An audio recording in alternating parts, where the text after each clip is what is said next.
canke sarmu ga mai nema shi yake saran sai ya haske a garin sadu su biyu yanzu dai ba wata bayan ki kuma ba a canza gidan gora ba ta zama kwarya duk abin gaskabar nazari ta kyala minjirya taro ya kai taro wani karin ke ne aka shiryo kowa yana neman izinin daukar ki ya goyo sunan diyar girma dole murna ta yi wuyar goyo rabbi Allah ya ja kwana a gare ki na fata yanzu dai ga kito wata rankin san ma 'yan mata ba wai shigowa ba duniyar gane ta ne farko sai wanda ya tamke gaskiya shi za ya yau garko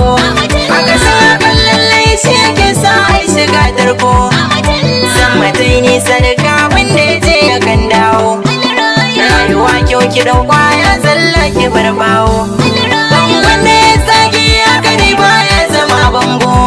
zauna kan turba mai kyau ki gujewa mai ungo da abin da ya raso ta jini har ya shige bargo babu shakku hakika tasirinsa ya yi nisa kuma abban ki haka suke kaunar ki ba wasa